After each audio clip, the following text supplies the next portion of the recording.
Here's Nick Fondacaro. He is an associate editor at MRC NewsBusters. I love that my name is part of your name, Fondacaro. How you doing, Nick? I'm doing great, Fawn. Thanks for having me on. Yeah, thanks for being here. So, I don't know why everybody was crapping the bed about the UFC event. It was fantastic. Oh yeah, it was like got some really crazy cards. Like I was checking it out with one of my buddies at work who is a really big combat sports guy, and we were looking at the card ahead of time. I'm like, wow, these are some really awesome fights, and there was an American in nearly every fight. Yep, it was awesome. And you know, one of my former Mrs. North Dakota after me, her son is an MMA fighter. And I'm like, Spinny, you're getting the crap beat out of you. Why do you do it? He said, I love it. So the guys who do it, they stinking love it. So I love male combat. I do. It's so masculine and smelly. I just love it. It's definitely like, especially when you have guys there that are like at the absolute peak of their bodily performance and are at the peak of the sport, where you're able to see like actual like this is what the human body is capable of. Right. But that's really like, but the liberal media, like they were like freaking out about it. They were literally aghast that there was combat sports happening at the White House. Supposedly, this shows us like the sort of snootiness and the elitism of the left, where like, the combat sports are beneath us. And meanwhile, you had like Teddy Roosevelt, who was having boxing matches and tournaments at the White House. Yeah, and I know that, FIFA's here and whatever, but that's a liberal sport to me. You can't even use your hands. So, I mean, let's be honest. I like football. I like boxing. I like contact sports. But you know what? I like field events, too, where guys and girls are whipping the shot put and the discus and pole vaulting. I like to see people do things that are strong, not just stringy and fast. I don't know. Maybe I'm crazy. Mm-hmm. And the people who do grass, I can't say their name because they don't buy ads, but they fixed the White House lawn, didn't cost U.S. taxpayers a cent, because a lot of people loved it. And for those who were making fun of it, saying there were more people there during Forrest Gump, that was fiction. That was a movie. This was reality. And we still had 5 numbnuts out there trying to kill the president and people there. It was for security, or it would have been bigger. Oh, yeah, absolutely. Especially, like, the fact that you have people sort of freaking out over security measures after what we've seen so far, it sort of shows you that they literally don't care about Trump's life or the lives or any of the people there. They don't care. They don't care about anybody. I mean, they're laughing about ICE getting run over. It's not so funny when their little protesters get run over, but, they think it's funny when other people are. Okay, I ran out of breath. I said all of that in one breath. All right, let's move on to J.D. Vance on The View in the time that we have left. Did he hold his own? I think they all had a crush on him. Yeah, he held his own pretty well.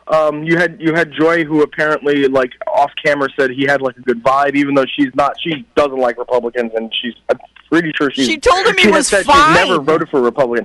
Yeah, and she was saying that he was like, he had a good vibe, and he like it was kind of okay, had a good attitude, but in the end they definitely still don't like him. Like they usually talk about it for a day or so, like after, and they did not talk about it this time. And then on their podcast afterwards, they were sort of going after him for supposedly being deflective and like hiding things. It was, and they did say some nasty things about him. Yeah, who cares? Who cares? Yep. But they didn't say anything to his face, because out of respect for the office of the vice presidency, I have to give them. I've never watched an episode of The View before. That was my first one.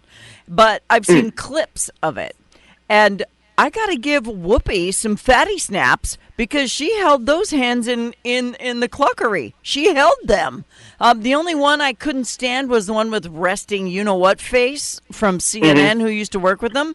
She was just, like, angry to have sit by him. She was, like, her body language and everything, leaning away. It was like he was passing gas or something. I don't know, but she was horrible. Couldn't stand her.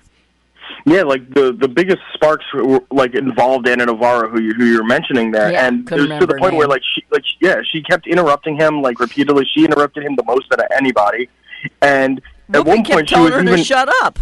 Exactly, that's what I was about to say. Yeah, because that was my favorite part of it, where Anna just couldn't hold in her crazy, and even Whoopi had to be like, "Stop doing this," and just like scream at her. Yep, and I love that part. And you know what? When they brought up the Epstein files, Whoopi, She got quiet real fast, didn't she?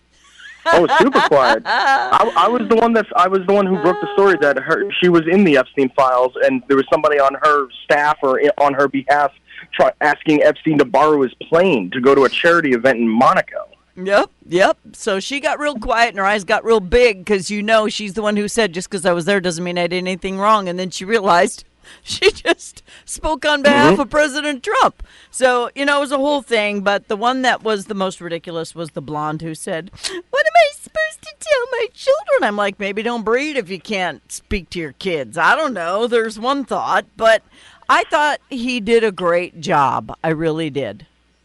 Oh yeah, he did a really good job, and like he went in there calm and collected, and let them be the ones that had like all the energy, that angstiness, and just the absolute freak out. And Sarah Haynes, who you mentioned, talking about like she asking Vance how to explain the administration to her kids.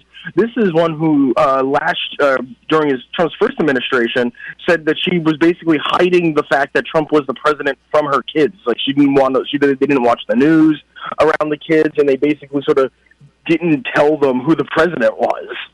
Yeah, it's crazy to me. So, I watched my one episode and I'm done. I mean, that's just not my jam.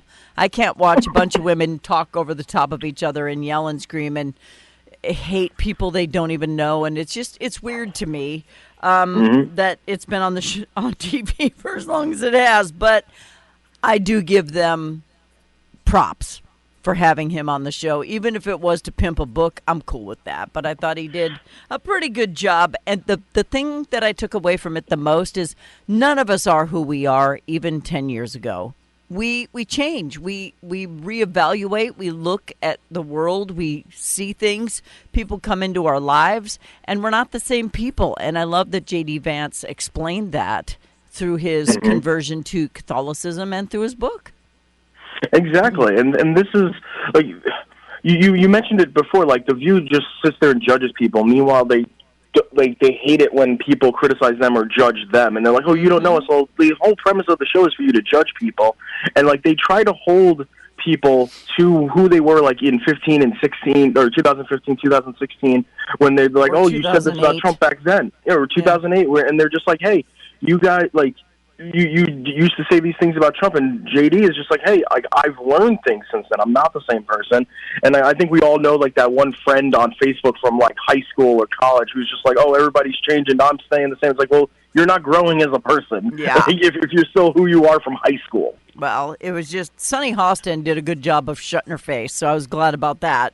But when it comes right down to it, anybody who doesn't see things at face value and dig a little deeper to find out why it is the way it is just doesn't belong in office. And J.D. Vance has done a good job of reevaluating. And I love that they couldn't attack him because he's married to a brown woman. But we have 30 seconds left. Nick, where do people go to learn more about MRC NewsBusters?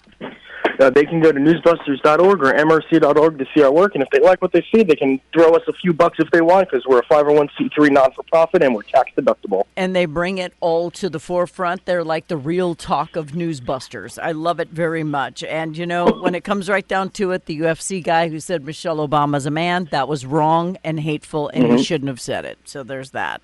Nick, thank you for being on the show, man. Thanks for having me on, Fern. Fondacaro. See you later. Bye-bye. Thank you. See Bye. ya.